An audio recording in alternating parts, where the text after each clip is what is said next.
Vamos al libro de Génesis, hermano. Estamos viendo Génesis, el comienzo, la creación de Dios, días de 24 horas, que es importantísimo, hermano, saber que son días de 24 horas y no tiempos indefinidos, épocas glaciares. Toda esa cosa no es verdad, hermano. Y es importante, vuelvo a repetirle, que nuestros niños sepan esto, porque de esto va a depender mucho cómo será su vida cuando sean mayores, cuando ellos tengan que tomar una decisión si seguir a Dios o ya no seguir al Dios de sus padres. Escuche, vamos a leer primero, hermano, el texto que vamos a ver el día de hoy. Había la intención de abarcar todo el capítulo, que son 25 versículos, pero se va usted a sorprender, hermano, que en los 3 primeros versículos está toda la enseñanza del día de hoy. Nos va a llevar el día de hoy toda la enseñanza, 3 versículos. Así que vamos a leerlos. Génesis 2, del 1 al 3, le leo esta versión. Y dice la palabra del Señor: así quedó terminada la creación de los cielos y de la tierra, y todo lo que hay en ellos. Cuando llegó el 7º día, Dios ya había terminado su obra de creación y descansó de toda su labor. Dios bendijo el 7º día y lo declaró santo, porque ese fue el día en que descansó de toda su obra de creación. No pierda detalle, hermano, con lo que estamos diciendo, porque yo le puedo asegurar, hermano, que hasta el día de hoy usted no tiene idea de por qué nos congregamos el domingo, y no tiene nada que ver con la mentira que empezó el día de hoy. ¿Se acuerda que le dije, hermano, hoy para la religión popular es el domingo de Ramos? Y yo le expliqué que no fue en domingo el día que el Señor entró a Jerusalén, fue el lunes. ¿Ok? Empezando por ahí está mal el asunto. Lo otro, hermano, es que la mayoría de cristianos tenemos la idea que nos congregamos el domingo porque el domingo fue el día que el Señor Jesús resucitó, y es verdad. Pero lo que no entendemos, hermano, es la profundidad del día. Y lo que no entendemos, hermano, por qué debe ser un día, te lo digo así, sagrado. Nada puede interrumpir ese día tu comunión con Dios, nada, absolutamente nada. Y eso es lo que el pueblo de Dios no tiene entendimiento. No tiene entendimiento el pueblo de Dios, hermano. Mi pueblo pereció porque le faltó conocimiento. ¿Alguna vez te has preguntado, hermano, por qué las palabras de Jesús: en aquel día muchos me dirán, Señor, Señor, en tu nombre esto, en tu nombre aquello, y yo les diré, apartados de mí, hacedores de maldad, porque yo no los conozco? No hay una comunión entre ustedes y yo. Y eso, hermano, es a raíz de este día. ¿Por qué habla de un descanso de Dios? Hebreos 3, hermano, habla del reposo de Dios. No lo busques, solamente te hago el contexto. Y escucha bien, hermano, porque es un texto difícil de entender si no entendemos el día 2 de Génesis.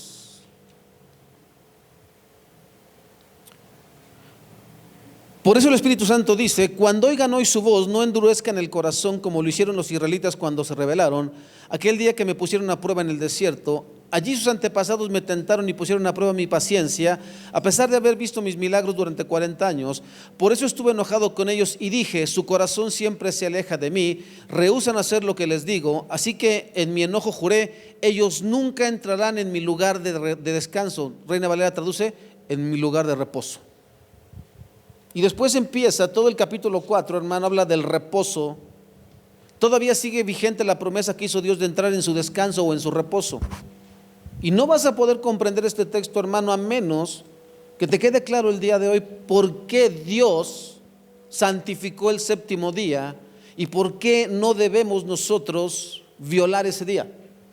No estoy hablando del sábado, hermano. Estoy hablando del día de descanso que Dios ordenó a todo ser humano, y sobre todo a los creyentes, que es santo, que es sagrado, que es apartado para Él, que ninguna obra harás que no sea adorar a Dios.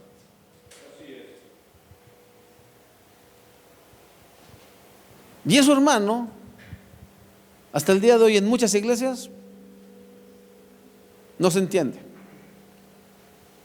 Fíjese bien, la creación quedó terminada el segundo capítulo de Génesis está repleto de detalles sobre la creación de Adán y Eva, pero el capítulo empieza con un recuento del día séptimo que marcó el punto final de la semana de creación o de la creación.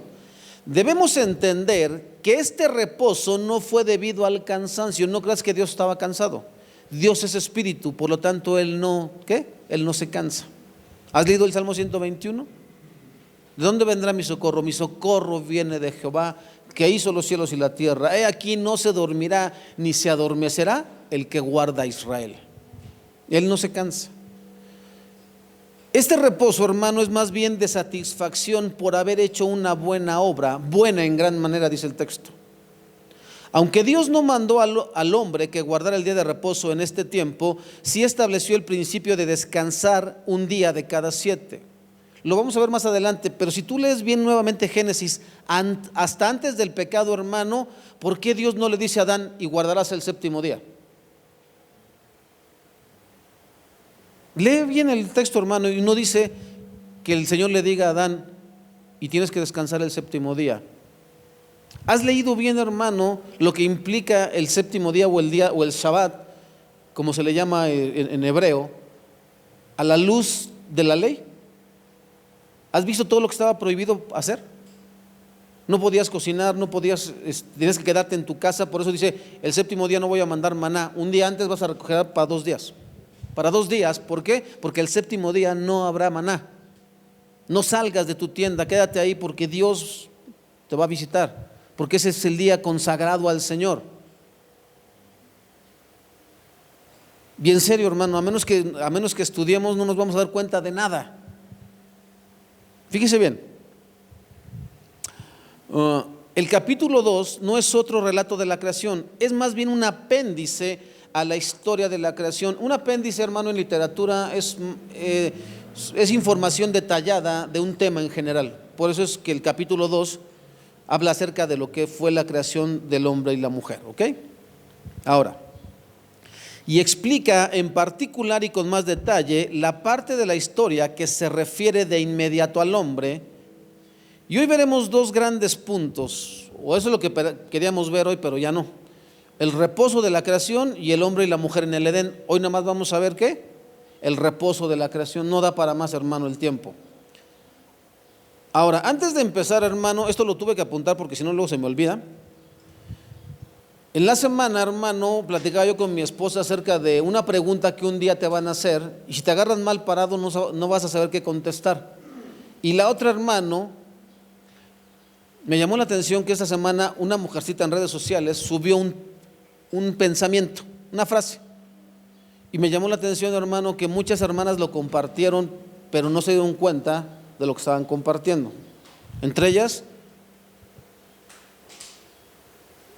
personas que yo considero, hermano, que deberían de llamar la atención cuando detecten eso. Fíjese bien. Si un día alguien viniera y te preguntara, ¿es posible que Dios pueda crear una roca tan grande que ni Él mismo la pueda mover? ¿Tú qué contestarías? Esto es como cuando le dijeron a Jesús, ¿es lícito pagar impuestos a César? Si contestaba así, ¿qué? ¿Estás en contra de quién? Del pueblo. Si decías que no, estás en contra del gobierno.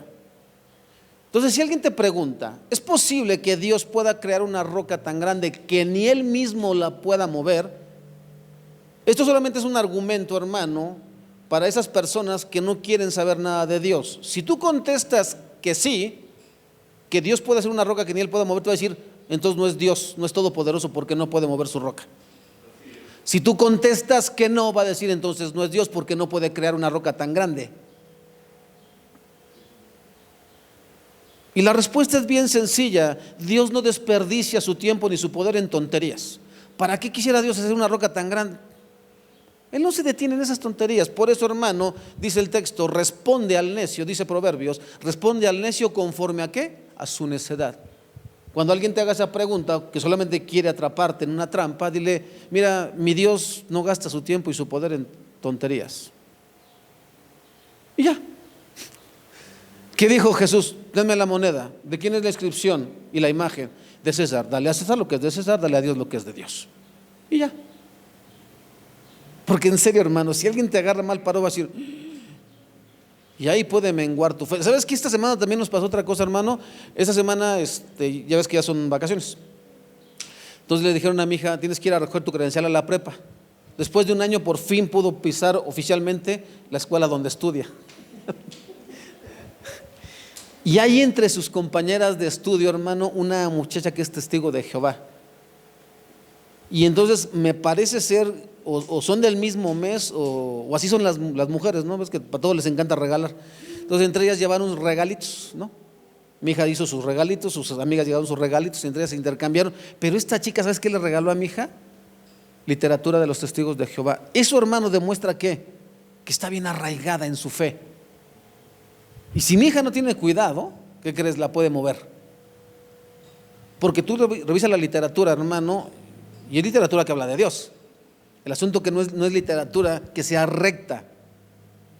Y si mi hija no tiene cuidado, y si mi hija no se convicciona bien de eso, entonces ¿qué le dijimos? Pues ahora tú vas y regalas una Biblia de estudio, no así grandes. No, pero le dijimos, mira, esta mujer está conviccionada, esta muchacha está conviccionada de sus creencias. Y a mí me encantaría que también mis hijos estuvieran conviccionados de sus creencias, porque no es cualquier creencia, es la correcta, hermano, creer en Jesús. Amén. Lo otro, hermano, subió esta frase en las redes sociales: bendita la tormenta que me recordó que había un ancla, Jesús. Y yo me quedé así, dije, no, nadie le dijo nada, se ponen a compartirlo. Y dije, nadie le dijo, ¿cómo llamas a Jesús ancla? Jesús no es un ancla, Jesús es Dios. Tenga cuidado con lo que comparte en redes sociales, hermano, hermana. No es un ancla Jesús, bendita la tormenta. No, estás mal. Sé cuál fue la intención de la mujer que lo compartió, sé cuál fue la intención, pero está mal usado. Tú no puedes catalogar a Dios a Cristo como un ancla. ¿Sabes para qué sirve un ancla, hermano? Para engancharte, para no moverte. Pero Dios no es un ancla. Dios es Dios. Él es mi roca, Él es mi fortaleza. Revisa las escrituras, en ninguna parte de la escritura dice que Dios sea un ancla. Él es mi roca, Él es mi fortaleza, Él es mi torre fuerte, Él es mi castillo. ¿Qué más? Pero nunca dice que sea un ancla, porque no es algo que uses para no moverte, hermano. Tú te puedes mover, Dios no se mueve. Lo mejor hubiera sido, ¿sabes qué? Bendita la tormenta que me recordó que Jesús calma la tormenta. Tenga cuidado, hermano. No crea que no soy metiche. Pero por cositas como estas, hermano, ¿qué? Se puede malinterpretar. Tú dile a un niño que Cristo es un ancla y él lo va a creer. Y en su mente, el ancla, y tú vas a decir para qué se usa esto, hermano. Hay unas pláticas, sobre todo cuando tú trabajas en empresas, y hay supuestas iglesias cristianas, porque ese compartimiento a mí me tocó verlo, donde dicen, tienes que usar anclas en tu vida cristiana. Y por ejemplo, el ancla de la fe y el ancla del diezmo, y así fue el compartimiento, hermano. Pero Cristo no es un ancla, Cristo es Dios. Y cuando usted vea eso, dígale, perdón, hermana, pero estás equivocada, Cristo es Dios, no es un ancla. Así póngale, aunque le retaquen el Face o el Messenger de, usted no sabe, pero cuando a veces usted de repente llega a ver en el muro de mi esposa que le empiezan a tirar, es porque yo puse comentarios, hermano, de tonterías que pusieron ahí. ¿Y ahora en qué lío me metiste? No, pues es que, oye, no se metan con Dios. No que necesite mi defensa, pero si me enferma, ¿no? Tenga valor, hermano, hermana. Párese en sus pies así, defienda su fe con firmeza. Esté siempre preparados para presentar defensa ante todo aquel que los cuestione acerca de su esperanza, acerca de su fe. No dude. Amén. El reposo de la creación, hermano. 3 versículos nos van a ocupar todo el tema del día de hoy. El día séptimo es único.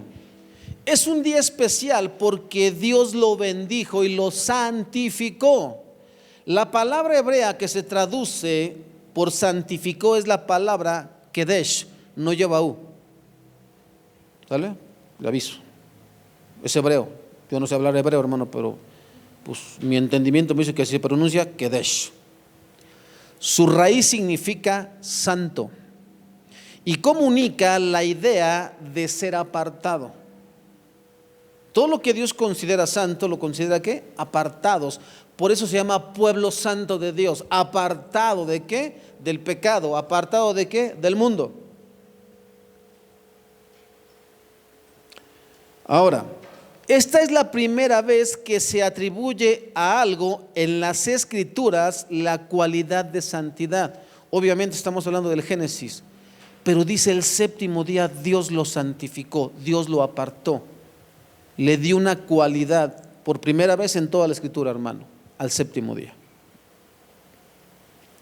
Fue un día apartado con un propósito especial, elevado por encima de todos los demás días y considerado santo. Es importante resaltar la importancia de este día por las siguientes tres razones que están indicadas por tres verbos en el pasaje. Fueron acabados, versículo 1.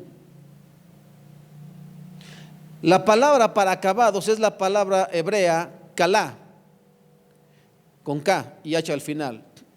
Y aparece otra vez en el versículo 2, y acabó Dios. Primer verbo, ¿qué? Acabar, acabados. El segundo verbo en el versículo 2 es reposó, y en hebreo es la palabra Shabbat, que aparece de nuevo en el versículo 3.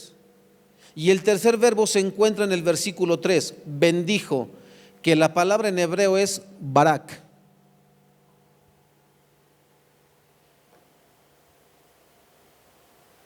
Acabó, reposó y bendijo. No es cualquier cosa, hermano, el séptimo día. Ahora, cada uno de estos verbos se asocia de forma explícita en el día séptimo. Y acabó Dios en el día séptimo la obra que hizo, y reposó el día séptimo de toda la obra que hizo, y bendijo Dios al día séptimo. Además, en cada caso, Dios es el sujeto gramatical en la cláusula. Acabó Dios, reposó Dios, bendijo Dios. Desglosemos los verbos y veamos la importancia de su significado. Él acabó su obra, Él reposó y Él bendijo el día. ¿Ok?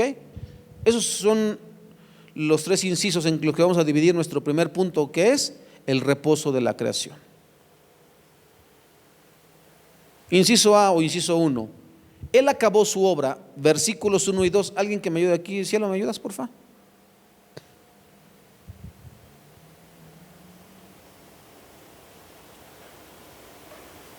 Fueron pues acabados los cielos y la tierra y todo el ejército de ellos, y acabó Dios en el día séptimo la obra que hizo, y reposó en el día séptimo de toda la obra que hizo. Él acabó su obra. Que el carácter único del día séptimo se desprende en primer lugar del hecho de que Dios había culminado su labor creativa. Así quedó terminada la creación de los cielos y de la tierra y todo lo que hay en ellos. Cuando llegó el séptimo día, Dios ya había terminado su obra de creación y descansó de toda su labor. Toda la obra de creación quedó terminada y completa. No había cabos sueltos por atar, ni problemas que arreglar, ni siquiera hacer modificaciones al plan original. Por si no lo ha notado, 4 veces en los 3 primeros versículos de Génesis 2, el texto afirma con vigor que Dios había acabado toda la obra de la creación.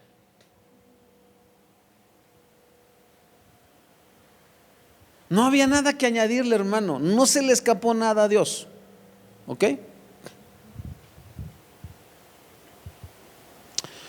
Como usted lo puede corroborar, este es un argumento poderoso en contra de la doctrina evolucionista que sugiere que la creación es una obra en progreso continuo hasta el día de hoy. Según los creacionistas, el universo sigue creando cosas y eso no es así.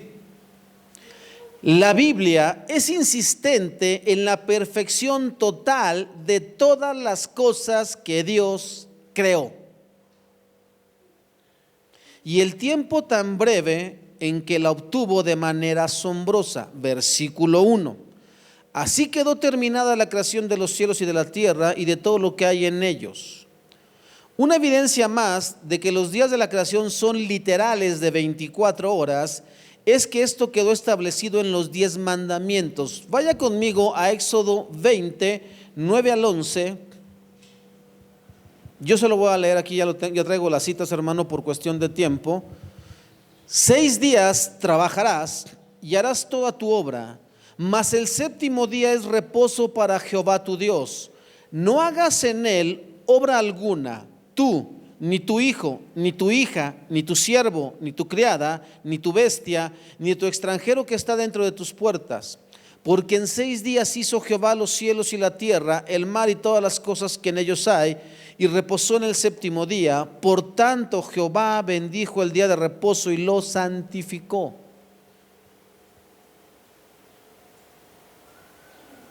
Pregunta, hermano, ¿por qué Dios le ordenaría a su pueblo Israel guardar un día que no duró 24 horas, que según la ciencia duró miles de millones de años? Analícelo, no tiene lógica. Si Dios dijo que el pueblo guardara ese día, ¿se está refiriendo a qué? A un día de 24 horas. Argumento puntual. Para cuando alguien te diga, no, la tierra tiene miles de millones de años, no, permíteme. Fue creada en 6 días y el séptimo día Dios descansó. Si no, no hubiera sido posible que diera ese mandamiento. Inciso 2 o inciso B, el reposo. Versículo 2. Otra vez, el versículo 2, por favor. Y acabó Dios en el día séptimo la obra que hizo, y reposó el día séptimo de toda la obra que hizo. Ok. El reposo de Dios en el día séptimo es otra razón por la que este día fue objeto de una santificación especial. Volvemos a leer, vamos a ser muy insistentes en el texto, hermano. Cuando llegó el séptimo día, Dios ya había terminado su obra de creación y descansó de toda su labor.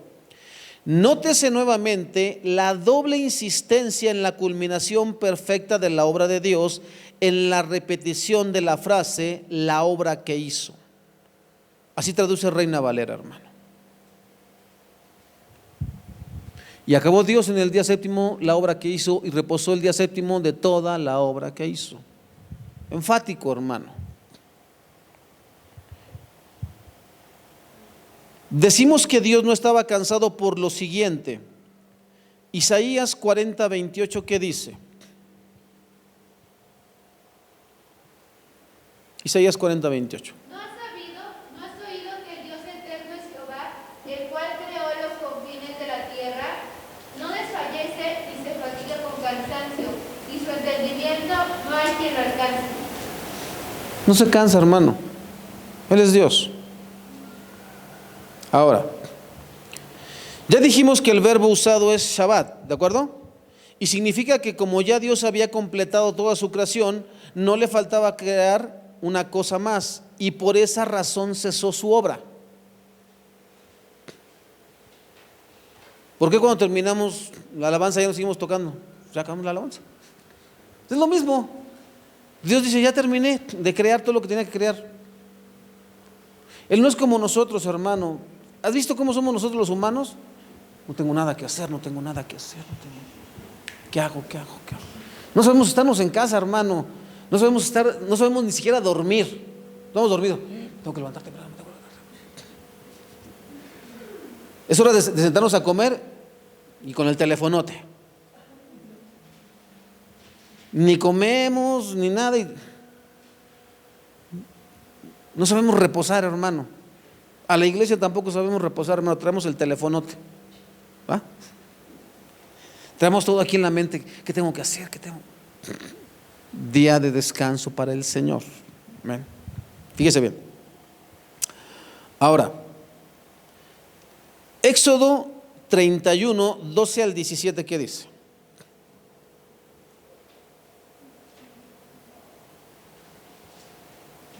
Habló además Jehová a Moisés diciendo: Tú hablarás a los hijos de Israel diciendo: En verdad vosotros guardaréis mis días de reposo, porque es señal entre mí y vosotros por vuestras generaciones, para que sepáis que yo soy Jehová que os santifico. Así que guardaréis el día de reposo, porque santo es a vosotros. El que lo profanare, de cierto morirá, porque cualquiera que hiciere obra alguna en él, aquella persona será cortada de medio de su pueblo. 6 días se trabajará, mas el día séptimo es día de reposo consagrado a Jehová. Cualquiera que trabaje en el día de reposo ciertamente morirá. Guardarán pues el día de reposo los hijos de Israel, celebrándolo por sus generaciones por pacto perpetuo.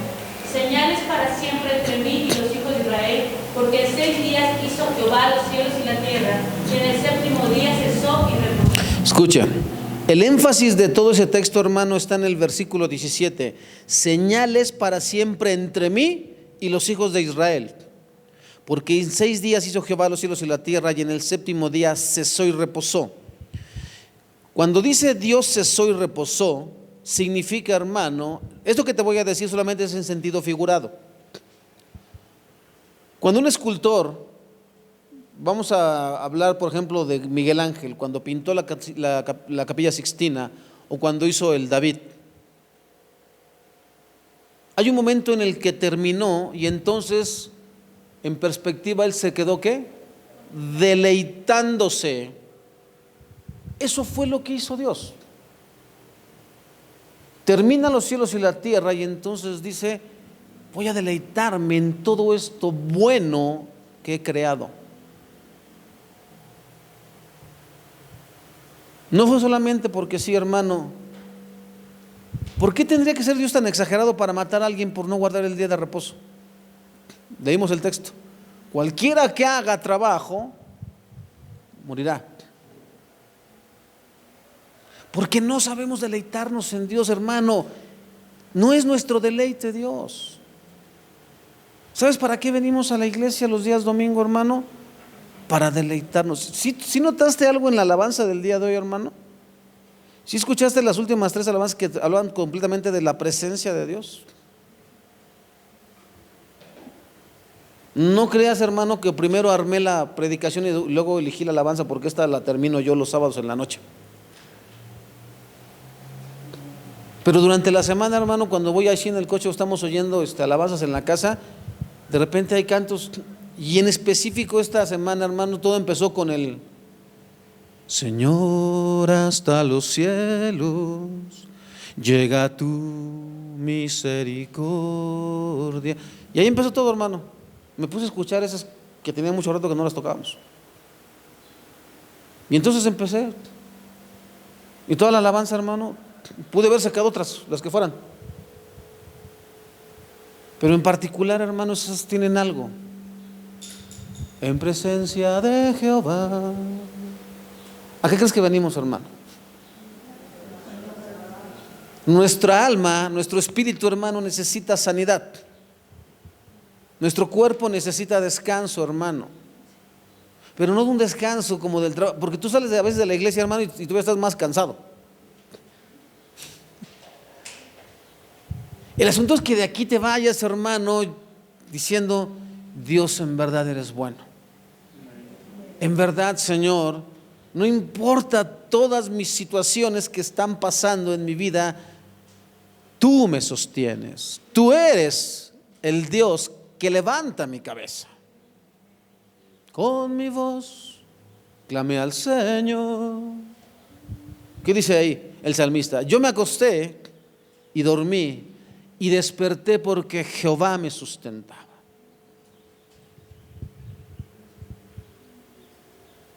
De eso se trata, hermano, el venir a la iglesia.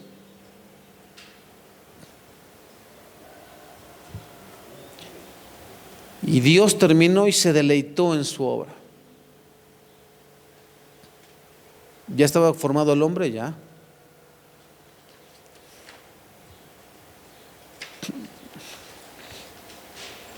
Ahora, no se confunda y piense que Dios ya no sigue trabajando desde ese día.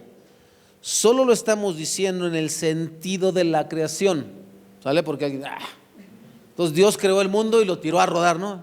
Se olvidó de lo que creó. Por eso el mundo es un desastre. No, hermano, ¿quién cree que sustenta todo? Dios. ¿Por qué el sol no sale de su órbita? ¿Por qué la luna no quiere ser sol? Por ejemplo, ¿no? Qué bueno que el universo, hermano, no es lésbico gay, porque imagínense, ya no quiero ser luna, ahora quiero ser sol. Pues yo ya no quiero ser Júpiter, yo quiero ser Saturno. ¿No? Yo quiero ser estrellita. No, hermano, por favor. ¿Por qué cree? Porque Dios ¿Qué dijo Jesús en Juan 5:17, hermano? Lo debe saber. Mi Padre siempre trabaja. Y Jesús le respondió: mi Padre hasta ahora trabaja y yo trabajo.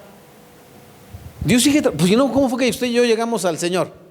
Él sigue trabajando, hermano, pero ya no sigue creando nada, no le hace falta nada, ¿no? ¿Ha visto esa película? ¿Quién ha visto esa película de Elysium? Que crean un planeta alterno en la luna, ¿no? Creo que es en la luna, ¿va? En la Tierra dejan a todos los contaminados y mugrosos, ¿no? Los que intoxicaron con smog y humo.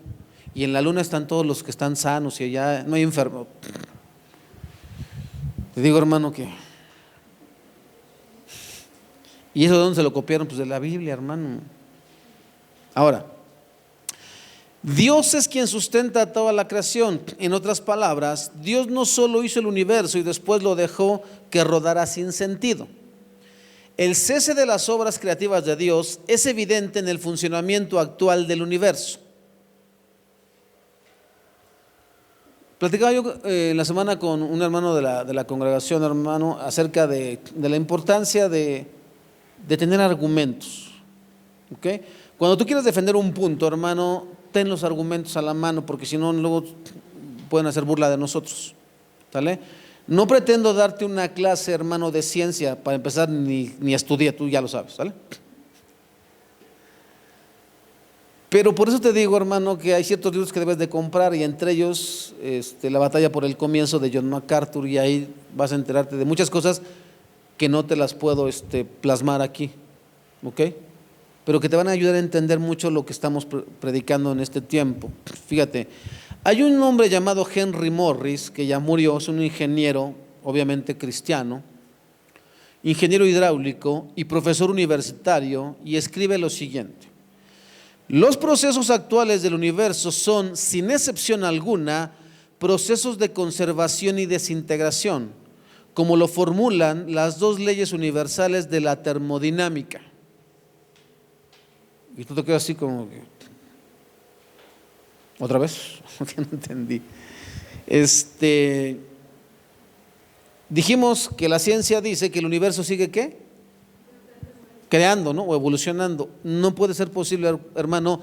De acuerdo a las dos primeras leyes de la termodinámica, eso no es posible. El primer principio de la termodinámica, o primera ley de la termodinámica, es un principio que refleja la conservación de la energía en el contexto de la termodinámica y establece que si se realiza trabajo sobre un sistema o bien éste intercambia calor con otro, la energía interna del sistema cambiará. Ahorita se lo traduzco más sencillo. Algunos ejemplos de la primera ley de la termodinámica pueden ser: cuando a un objeto se le transfiere calor, aumenta su energía interna. ¿Okay? Esto se ve reflejado en el aumento de su temperatura. Cuando a un gas dentro de un pistón se lo comprime, este recibe trabajo y eso cambió la energía interna del sistema. Es como cuando tú le inyectas gasolina al coche. Hay una cosa llamada monobloc, que es donde van los pistones, las bielas, el cigüeñal, los anillos, lleva aceite y recibe inyección de combustible y los pistones hacen una presión que es lo que le da energía. ¿Sabes de cuánto es el calor en el motor, hermano? La cámara de combustión. ¿Sabe cuánto es el calor que se genera ahí, hermano? A tal grado que si se queda usted sin aceite en su motor, por eso el coche se desviela y todo se tuerce, se funden los metales, hermano. De ese tamaño estamos hablando del calor. Es lo que está diciendo la ley de la termodinámica. Si le inyectas calor a un cuerpo, aumenta su temperatura. Ahora, espérame. Segunda ley de la termodinámica. No es posible que el calor fluya desde un cuerpo frío hacia un cuerpo más caliente. No hay forma. El hielo no produce calor, hermano. Bueno, hay quien dice que sí, hermano. Estamos hablando de algo, a ver. No hay forma de que esto se caliente a menos que él, ¿qué? Lo golpee. Cuando tú golpeas el metal, produce fricción. Pero así como está, hermano, seguirá estando así. Y si estuviéramos en época de invierno, ¿qué? Estaría helado. Estamos en época de calor y está tibiecito. Toca el platillo si quieres. Entonces dice la segunda ley: no es posible que el calor fluya desde un cuerpo frío hacia un cuerpo más caliente, sin necesidad de producir ningún trabajo que genere este flujo. La energía no fluye espontáneamente desde un objeto a baja temperatura hacia otro objeto a más alta temperatura. No hay forma. Ejemplo de la segunda ley de la termodinámica: un aire acondicionado puede enfriar el aire en una habitación. Al enfriar el aire, reduce la entropía del aire de ese sistema. El calor expulsado de la habitación, el sistema, siempre contribuye más a la entropía del ambiente que la disminución de la entropía del aire de ese sistema. Te digo que es entropía. Magnitud termodinámica que indica el grado de desorden molecular de un sistema.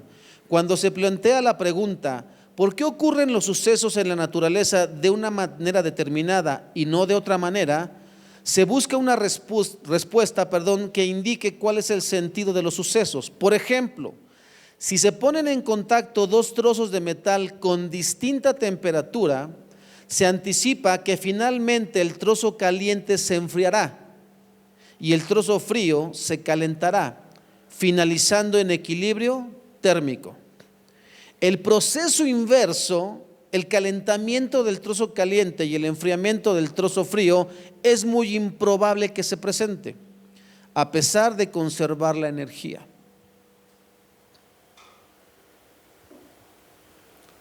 Un objeto caliente le puede transferir calor a un objeto frío, pero no hay forma de que el objeto frío le transmita calor al objeto caliente. Si la ciencia tuviera razón, hermano, no hubiera sido posible la vida. Si fue una revolución de calor lo que ocasionó el Big Bang, cuando todo se enfrió, ¿por qué entonces sigue estando caliente? ¿Por qué el sol no se apaga? ¿Te has dado una idea, hermano, de si alguna vez has visto una película de esas de las espaciales, la temperatura que hay en el espacio, hermano? Si cuando tú vas a un avión y subes a 10,000 o 20,000 pesos de altura, no me acuerdo cuándo es la altura, los que hayan viajado y se puedan acordar me dicen, pero más de 10,000 pesos son. A menos 50 grados, hermano, ahí donde tú ves nubes. A menos 50 grados. Imagínate cómo está el frío en el espacio. Y el sol no se apaga.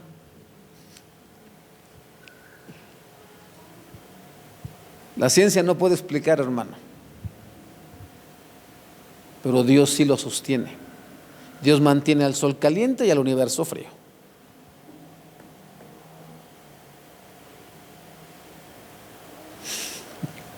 Entre 10,000 y 12,000 metros. Entonces, hermano, por eso le decía, investigue, hermano.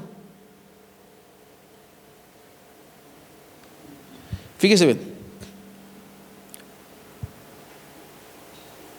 El proceso inverso no se puede hacer, ¿ok? El universo tiende a distribuir la energía uniformemente, es decir, a maximizar la entropía. Ahora, hermano, este sistema va en decadencia cada vez más. No hay forma de que el universo haga regresar todos los destrozos que el ser humano ha hecho. Nuestro planeta está destinado a perecer, no porque la ciencia lo diga, hermano. No te creas de las películas de Armagedón y el impacto fatal, ¿no? Un meteorito y se pusieron en el meteorito, fíjate, bajaron una nave en el meteorito, hermano. Le pusieron cargas atómicas y nada más lo partieron en dos. Hasta malos son para hacer su trabajo, ¿no? Y luego en un intento heroico dijeron: estrellémonos contra el meteorito, ¡pum! Y la tierra se salvó. Eso, hermano, solamente pasa en las películas, ¿ok? Cuando venga lo que dice Apocalipsis, hermano, no habrá forma de que ningún gobierno, ni Will Smith, ni quién más, ni Rambo, ni nadie de ellos, hermano, va a poder detener esto. Ni los Avengers, no los mandes llamar, no van a poder, hermano, ¿sale? Ahora, es necesario darnos cuenta de algo muy importante. En todo el contexto del relato de la creación, nada se menciona del reposo de Adán. Es decir, si estudiamos todo lo que implicaba el día de reposo, así como aparece en la ley, permanecer dentro de sus casas, no encender fuego, no cocinar alimentos, no realizar trabajo alguno, no comprar ni vender, deleitarse en el Señor en el día de reposo, etcétera, etcétera, etcétera. Escucha, hermano. Al pueblo de Israel se le dijo: no salgan de sus casas. A ver si me pueden encontrar el texto, ¿no, cielo? Me parece que está en Levítico, creo que está en Levítico. Y si no, está por ahí. En el Pentateuco tiene que estar. O ponle así nomás en tu celular, así. Dice que no debían de salir de sus casas. ¿Cuál era la casa de Adán, hermano? Todo el huerto del Edén. No era necesario que se quedara en su casa, porque esa era su casa. ¿Qué más dice, hermano? No encender fuego. ¿Para qué se enciende fuego? ¿Para cocinar qué? ¿Adán qué comía? Frutos y hierba. No tenía que preparar alimentos, solamente lo tomaba y lo comía. ¿Qué más dice, hermano?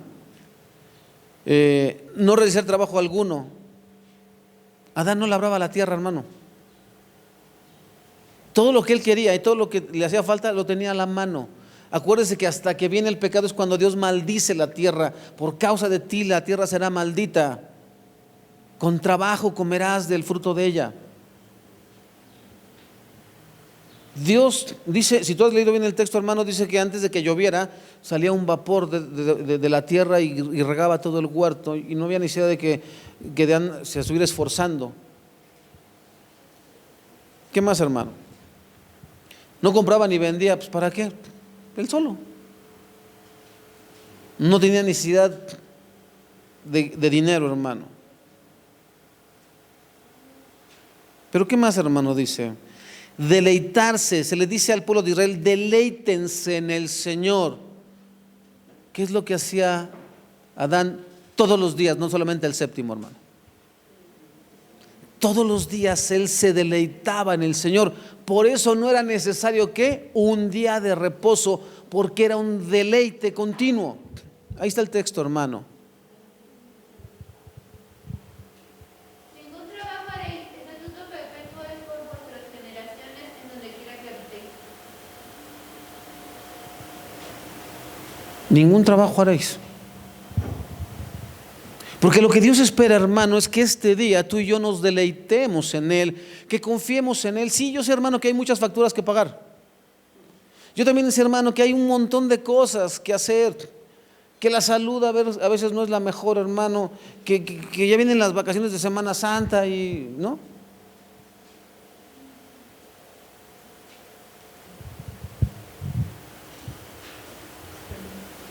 Hermano, Dios dice, ¿o has leído el texto? Creo que es un proverbio, es un salmo, es un proverbio, ¿verdad? Si deleítate a ti mismo en Jehová y Él concederá las peticiones de tu corazón. Confía en Él y Él hará, ¿no? Salmo 37, perdón. Deleítate a sí mismo en Jehová. Él conoce, hermano, lo que nos hace falta. Pero deleitarse en Él, hermano, es descansa. Cuando nosotros iniciamos, hermano, con el ministerio, hace ya muchos años, Emiliano se debe de acordar, hermano, tocamos hasta como 30 canciones en una hora, hermano. Y era una tras otra y una tras otra, y nada de interludios, era pa, pa, pa, pa, pa, pa, pa, pa. El día de hoy, hermano, estamos tratando de tocar los cantos hasta con interludios, hermano, con descansos.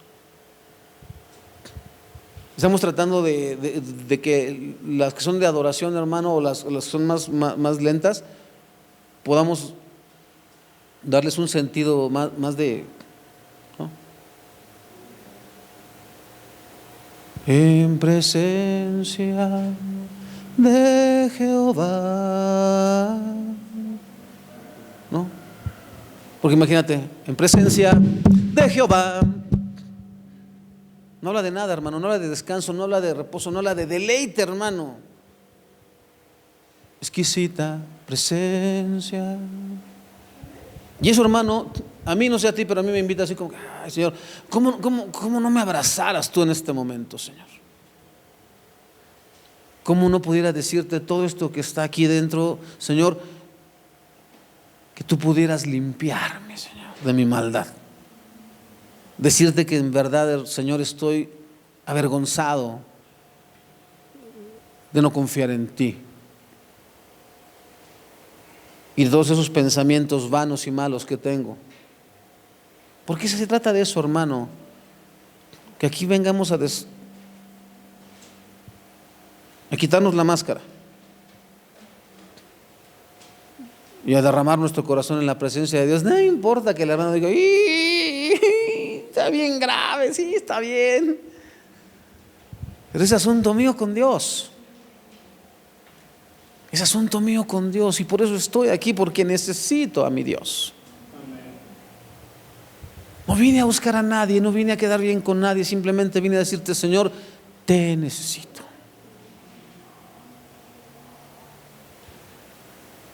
Así que, hermano, hasta antes de que Adán pecara, nada de esto era necesario. De hecho, el día de reposo era un recordatorio para el pueblo de Israel. Te voy a decir, hermano, aquí es donde esto para mí, hermano, no me dejó dormir, porque estaba yo ansioso de que ya fuera domingo y amaneciera, y le tengo que decir esto a la iglesia. El día de reposo era un recordatorio, hermano, al pueblo de Israel. ¿De qué? De cómo era la vida en el huerto del Edén. La vida en el huerto del Edén, hermano, no tenía prisa, no tenía enfermedad, no había muerte, no había escasez, no había nada por los que los seres humanos nos preocupamos en esta vida. No existía. Era una comunión perfecta entre Dios y Adán y el hombre, sin prisas, hermano. Ahora,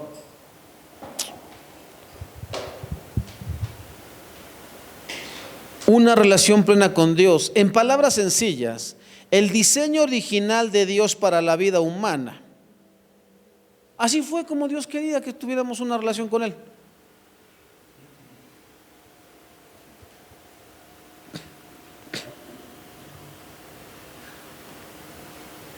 ¿Por qué crees que el matrimonio es tan importante para Dios, hermano? ¿Has leído esa cláusula, esa epístola de Pablo a los Corintios? No, creo que es a los Efesios, ¿no? Donde menciona el matrimonio, que dice que yo digo esto en relación de Cristo y la iglesia. No, no es a los Corintios, es a los Efesios, ¿no?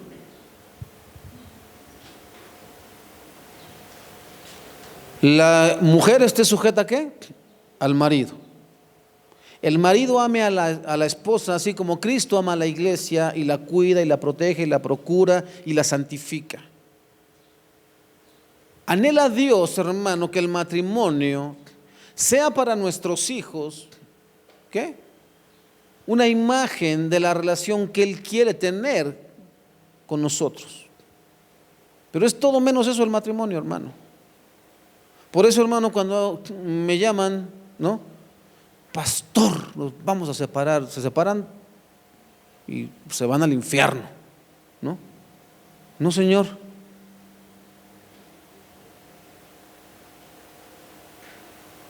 Mejor vamos a obedecerte, Dios. ¿Qué dice tu palabra? ¿Cómo debemos resolver los asuntos, los matrimonios? ¿En ira o en amor? No estoy hablando de besos y abrazos, no. Estoy hablando de en amor, de, a ver, no se trata de nosotros, no se trata de nuestras diferencias, se trata de lo que Dios quiere establecer en cada familia. ¿Sale? No es nos peleamos y nos deschongamos y nos faltamos al respeto. No.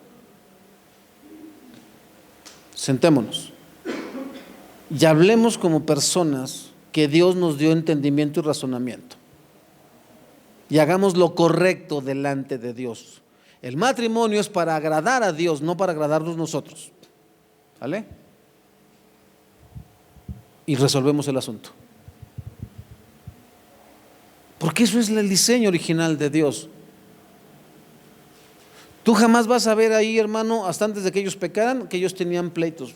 No tenían pleitos, porque su deleite era a Dios, porque su obediencia era total a Dios. Bueno, el pecado entró, hermano, pero Dios nos dio el Espíritu Santo, nos selló para que podamos poner por obra su palabra. Y su palabra no dice sepárense. Solamente lo dice en una situación, hermano, sepárense por un tiempo mientras se enfrían, ¿vale? Y después se me vuelven a juntar. Nada que tú por tu lado, yo por el mío. No. Doblegue su orgullo y haga lo que Dios dice, porque de eso se trata, ser cristiano, de doblegar nuestro orgullo. Fíjese bien.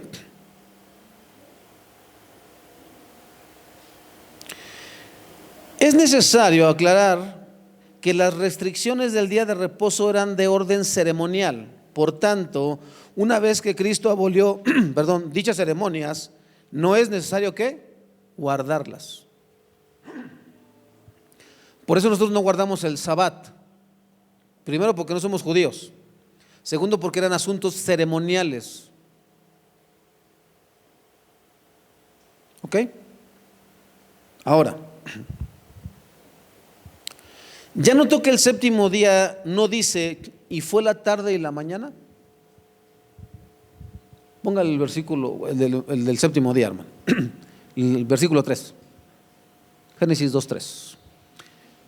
Y bendijo Dios al día séptimo y lo santificó, porque en él reposó de toda la obra que había hecho en la creación. Pero no dice, ¿y fue qué? La tarde y la mañana. Todos los otros 6 días sí dice, día 1 y fue la tarde y la mañana del día 1, fue la tarde y la mañana del día 2, pero en este no. ¿Por qué? Lo que esto implica, hermano, es que la obra creacionista de Dios había concluido. De hecho, el reposo que inició el día séptimo hubiera continuado de manera indefinida de no haber sido por el pecado de Adán. Jamás se planteó ¿qué? El pecado. Dios no es el autor del mal, hermano. Ahorita vamos a aclarar esa parte. Por esa razón no dice que el séptimo día fue la tarde y la mañana, porque no era una relación que iba a estar, no se pretendía que se cortara la relación con Dios. Se pretendía que fuera una relación ¿qué? Eterna. ¿Por qué cree que entonces, hermano, todo esto desaparecerá y cielos nuevos, tierra nueva, y por siempre estarán? Lo cantábamos en estas semanas, cuando cantamos la de hay un lugar donde mi alma anhela tanto por llegar, la ciudad celestial. Ellos son su pueblo y Él su eterno Dios. Nunca más el pecado volverá a interrumpir la relación con Dios. Y uno, hermano, aquí desesperado porque iré a ver a mis familiares. ¿Qué te interesa, hermano? Relación eterna con Dios. Ya no va a importar. Ya no habrá. Por eso, hermano, aproveche el día de hoy. Le vuelvo a repetir, el ser humano es el ser más alrevesado, el más extraño que Dios pudo haber creado. Está solo y quiere estar con alguien. Ay, Señor, me voy a quedar soltero. No, 18 años, se va a quedar soltero. Ay, Dios mío. Y ya que tiene a la persona, ahora no la puede ver. Ya no quiero estar juntos, Señor, ahora quiero estar otra vez soltero. Oh, te dijo.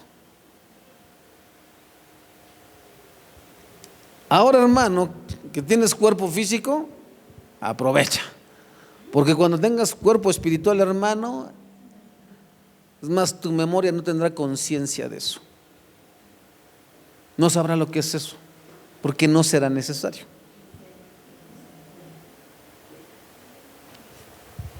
Ahora, cuando uno debe de amar, yo es lo que no entiendo, hermano. Cuando éramos novios, no podíamos vivir el uno sin el otro. Queríamos estar ahí pegados como lapas. Y ahora que estamos casados, ay, no te me acerques. Sigo siendo el mismo, bueno, unos kilos más, pero sigo siendo el mismo, ¿no?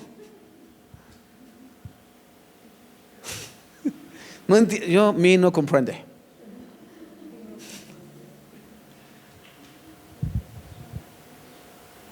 Hermano, no. Ahora que Dios nos da la libertad, ¿no sería causa de mayor gozo, hermano? ¿De mayor deleite? Le digo, hermano, que no sabemos, no entendemos para qué Dios nos dio los dones. Ahora mire, Él bendijo el día, versículo 3.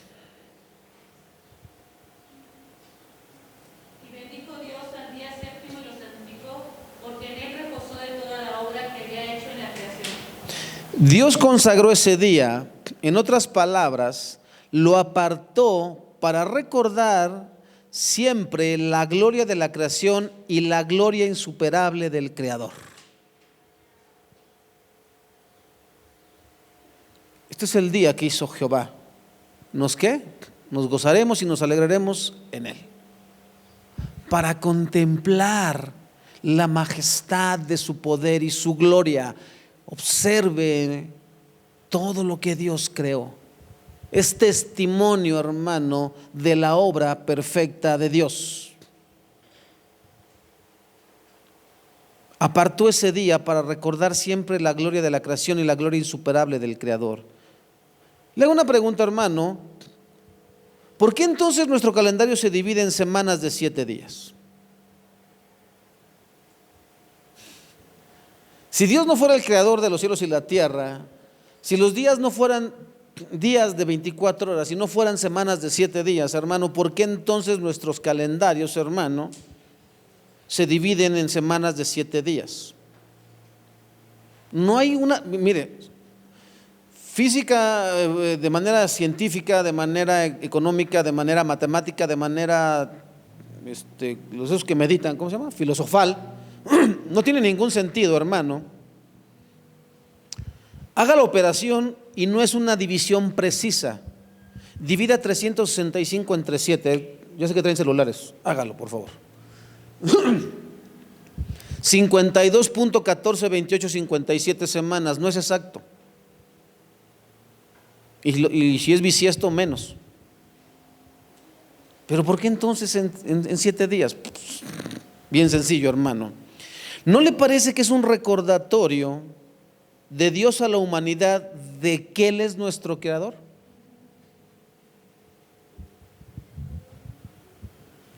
A menos que los locos Adams, ¿no?, que son todos los gobernantes del mundo, digan que ahora van a ser semanas de 9 días.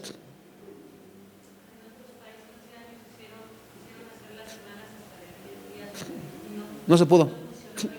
Déjate explico, hermano. Tan sabio es Dios que si tú empiezas a robarle descanso a tu cuerpo, es decir, las desveladas, no hay forma de que te recuperes, hermano. Por eso Dios es bien sabio. 6 días trabajarás. 1 es suficiente de reposo, hermano. Pero en ese 1, hermano, desde que yo me acuerdo, hermano, cuando era niño, mi papá ese día no descansaba, se la pasaba haciendo cosas en la casa. ¿Y uno qué culpa tenía de niño? Uno quería jugar, ¿no? Ven, ayúdame. Pero es domingo.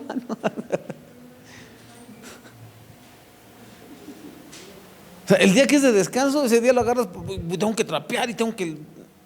6 días tienes para hacer toda tu obra, ¿no? El séptimo, descansa, ¿no? Ay, pastor, ¿me puede dar una cita? 6 días tienes para llamarme.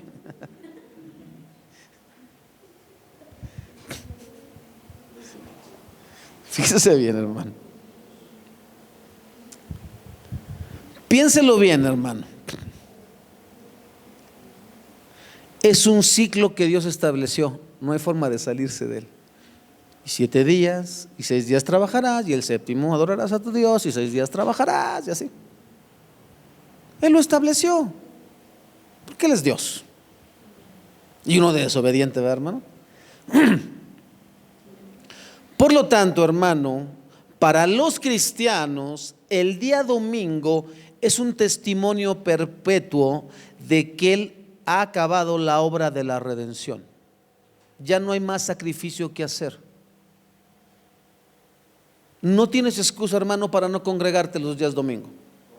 No tienes excusa para no venir el día domingo y estar aquí en la presencia de Dios, hermano, porque es un recordatorio para ti y para mí de que fuimos salvados, de que nos ha perdonado Dios a través de Cristo y que ahora tenemos una relación de amor con el Padre, con el Hijo y con el Espíritu Santo. Es por esa razón, hermano, que debes tomar en serio, muy en serio, este día. A partir de hoy, hermano. No lo sabía, yo tampoco lo sabía. Pero ahora ya lo sabes. No puede haber nada más importante que Dios este día. Toda la semana, todos los días son de Él. Pero este día venimos a decirle: Señor, de verdad, gracias, porque tengo acceso a ti a través de Cristo para ser perdonado, Señor, de todos mis pecados. Y lo único que yo hago aquí, Señor, es venirte a dar gracias, a exaltar tu nombre. ¿Sí leyó el salmo que estábamos leyendo, hermano, todo lo que decía? ¿Estaba bien largote el salmo?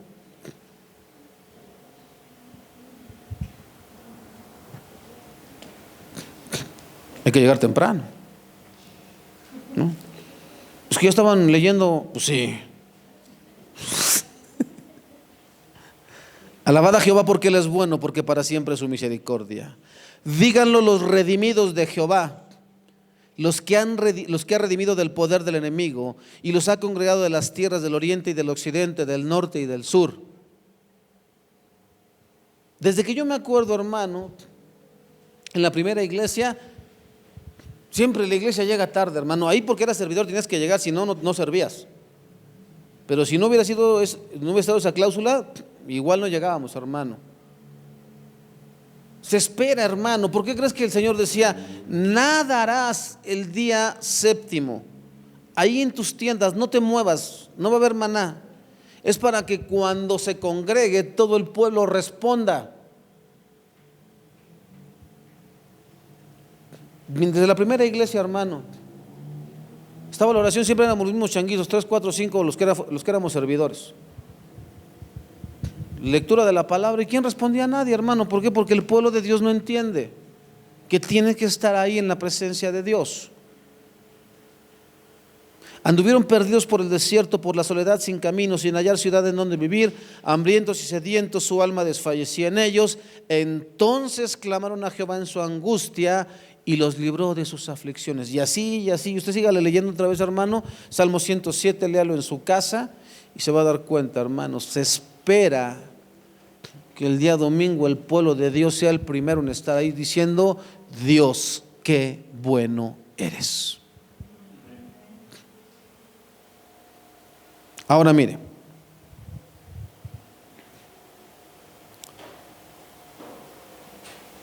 y por lo tanto deberíamos alabar, bendecir, honrar, glorificar a Dios cada domingo en lugar de hacer cualquier otra cosa. Es una falta completa de respeto a Dios y a Cristo no congregarse el día domingo. Fíjese bien. La frase, y vio Dios todo lo que había hecho y aquí que era bueno en gran manera, nos dice claramente que Dios no es el autor de la maldad. Todo era bueno y el mal no se encontraba por ninguna parte. Los filósofos hacen grandes esfuerzos para explicar el origen del mal. Una cosa es cierta, Dios no es el autor, creador o causa eficiente.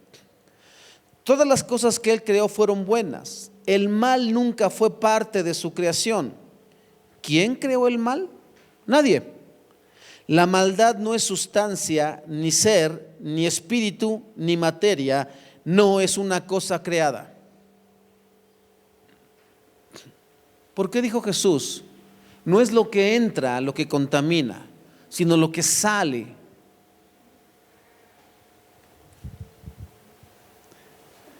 En términos simples, es la falta de perfección moral en agentes morales que fueron creados sin pecados desde un principio. El mal no tiene existencia aparte de las criaturas caídas. Está en uno mismo, hermano. No es la persona que tienes al lado la que te hace desquiciar, es el mal que está dentro de ti que reacciona como reacciona. No es el pastor, no es la iglesia, no es las circunstancias, no es el gobierno. Es la maldad que está dentro de uno. Dios le dice, de todo árbol puedes comer, todo el huerto es tuyo, excepto el árbol de la ciencia del bien y del mal. No puedes comer de ese fruto. Porque el día que de él comieres, ¿qué? Ciertamente morirás. ¿Ya viste? Dios les está ocultando algo, es un Dios malo. Y la mujer extendió su mano y le dio al hombre. La corrupción está dentro de uno. Dios te dice, hermano, nos dice todos los días, y desde que nos convertimos en cristianos, hay una manera en que a mí me agrada en que vivan. Y se presenta la situación en el hogar, saliendo de la iglesia. Y lejos de optar por la opción de Dios, la blanda respuesta aplaca la ira. Es honor del hombre dejar pasar la ofensa. Y así, y así, y así, y así. ¿Qué? ¿No te gustó? No me grites. ¿No oíste lo que dijo el pastor? Pero el pastor no vive con... Y ahí empieza la bronca. ¿Y por qué no doblegamos el orgullo, hermano? Pregunta. Por la maldad que hay en nosotros. Es que el chanclas, pastor, no, ¿cuál chanclas? Ni chanclas tienes, ¿no? Es que el diablo, pastor. A mí me encantan esas personas que el domingo salen de la iglesia. Ahora sí, Señor, estoy comprometido contigo a todo, Señor, voy a buscarte con todo mi corazón. Pero llegan a la casa y les habla cualquier persona. Oye, te invito, vamos a echarnos unos tragos. No, pero es que yo me comprometí con Dios, de verdad, ahora sí. Bueno, ¿a qué horas nos vemos? No, yo ahora sí ya entendí, pastor, ahora sí. Dios me habló bien claro en la predicación, pastor, de verdad. Gloria a Dios por su vida, pastor. No pude ir, pastor, porque fíjese que mi mamá, ¿tu mamá qué? Se cayó. Bueno, está bien. ¿Qué le pasó? Pues se raspó. ¿Y por una raspada no viniste?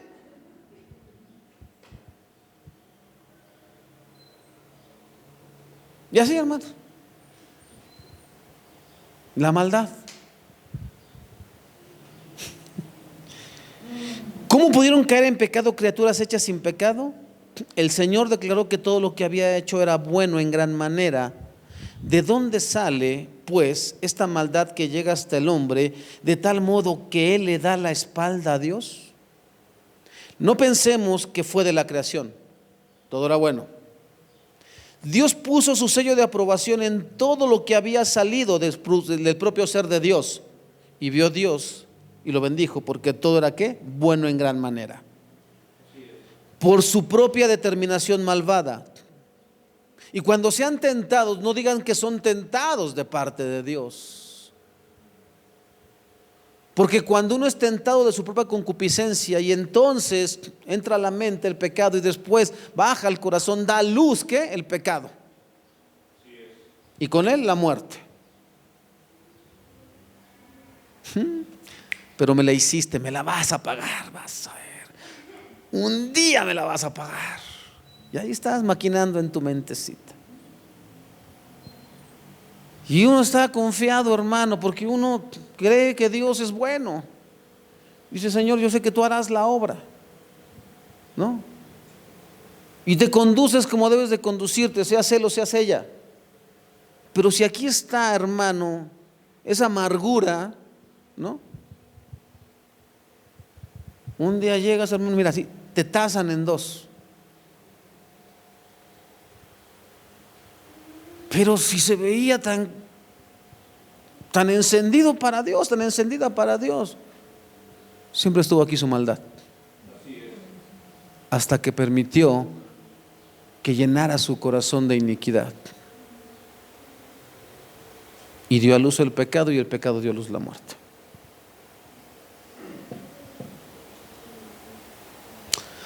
Por su propia determinación malvada, el hombre corrompió la naturaleza pura que había recibido del Señor. Y por su propia caída arrastró consigo a toda su posteridad, es decir, a toda su descendencia en la destrucción. El ser humano decidió, y hasta el día de hoy sigue decidiendo entre obedecer a Dios u obedecer a sus instintos carnales. Perdona de la manera que Cristo te perdonó. Pues ya veremos. Y luego haces todo lo contrario a lo que dice Cristo. Y entonces mira, para abajo la vida espiritual, hermano. ¿Qué fue lo que pasó? Que seguiste decidiendo complacer tu yo. ¿Por qué es tan fácil, hermano, cuando uno se niega a sí mismo salir y como que te sientes vivo? ¿Has visto, hermano? Deberías de verdad tomarte una foto, hermano, cada mes. Durante los próximos años que tengas de vida, sácate una foto cada mes y vela poniendo así. Y observa tu rostro, hermano, cuando estás metido con Dios y cuando Dios no está en tu vida. Y ya estás, bueno, si de por sí es uno feo, imagínate cuando tienes a Dios, hermano. Porque Dios hermosea el rostro, ¿sí sabías eso?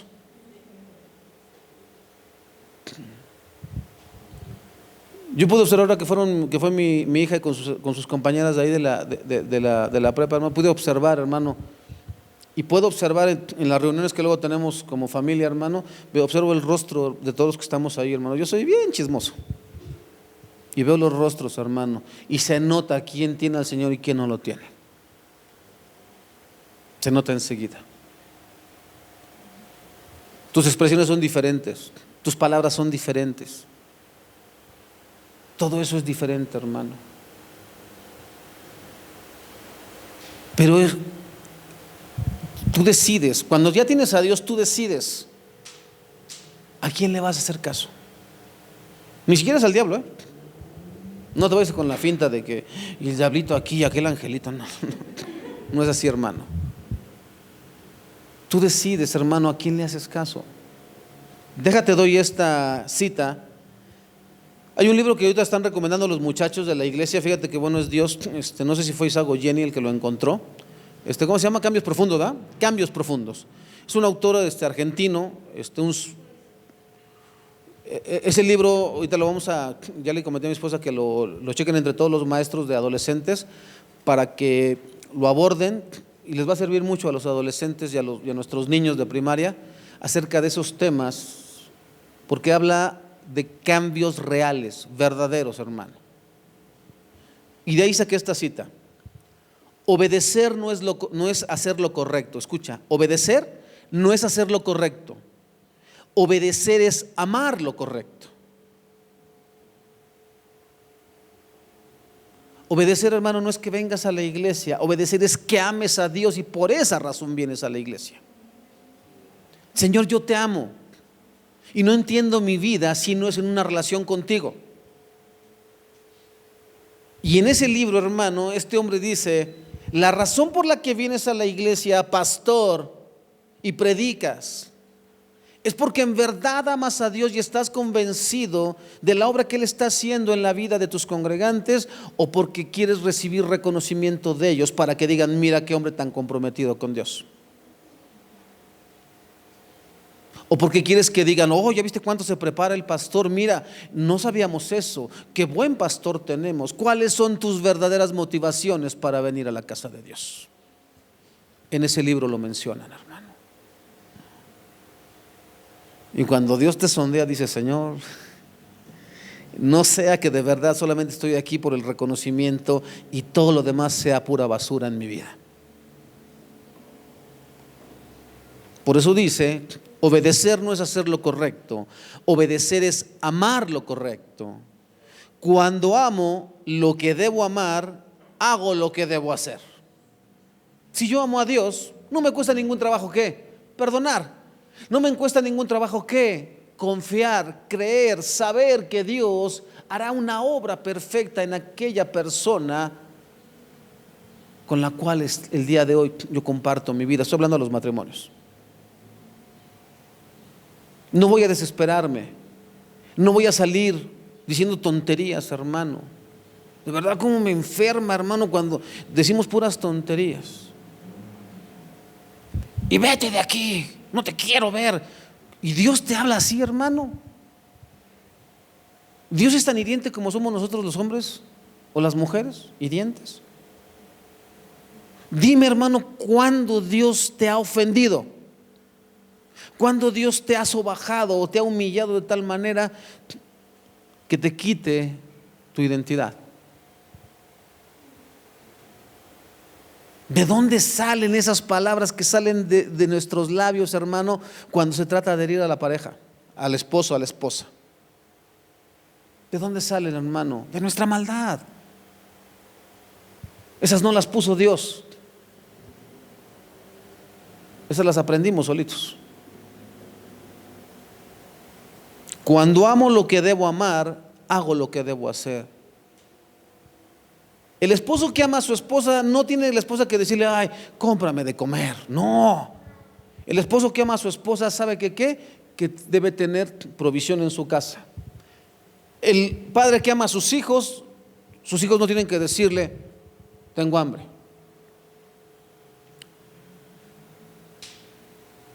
Esto, hermano, voy a tratar de ser lo más respetuoso posible. Pero hace unos días atrás, hermano, en una reunión, una mujercita expresaba que cuando ella era niña y le pedía a su papá de comer, la respuesta no era la más hermosa, así como que, pues, ¿para qué quieres comer, no?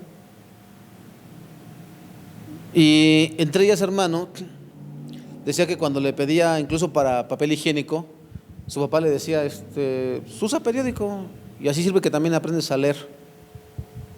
Pero lo decía en otro sentido, hermano. Y tú lo escuchas, hermano, y da risa por la forma en que lo cuentan. Pero imagínate esa respuesta, hermano, a un hijo.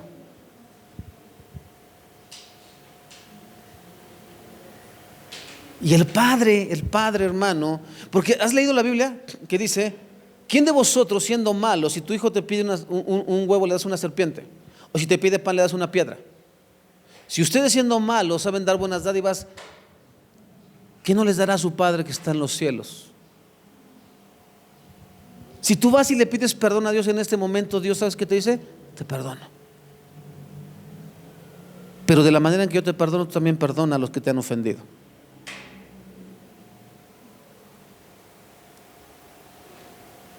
El padre que ama a sus hijos, los hijos ni siquiera tienen que pedirle. Saben que si abren el refrigerador encontrarán alimento. Saben que si abren una alacena encontrarán alimento.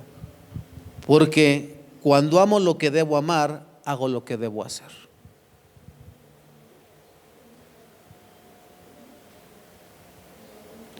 ¿Puedo obedecer sin amar? Sí, pero no puedo amar sin obedecer.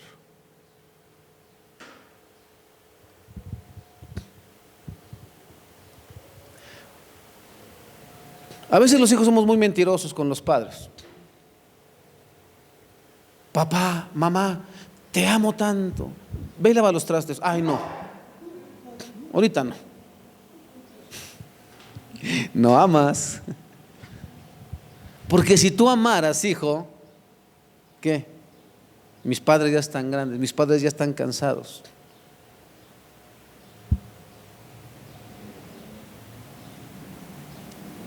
Imagínate, hermano, ¿cómo me vería yo?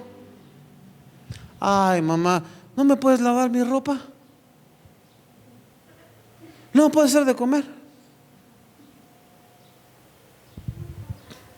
¿No sería más fácil que, mamá, te invito a casa a comer?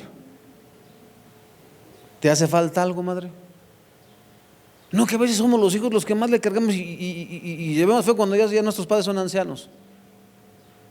Ahí estamos encima de ellos, dándoles trabajo, dándoles preocupaciones, en lugar de quitarles sus preocupaciones y quitarles su trabajo. Puedo obedecer sin amar, pero no puedo amar sin obedecer. Dios, ¿cuánto te amo? No tienes idea, Señor, eres todo para mí. Perdona, no, Señor, eso no.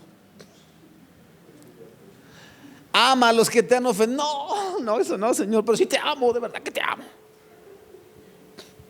Ve y predícales a aquellos que se fueron de la iglesia. No, Señor, pero es que tú viste lo que me hicieron.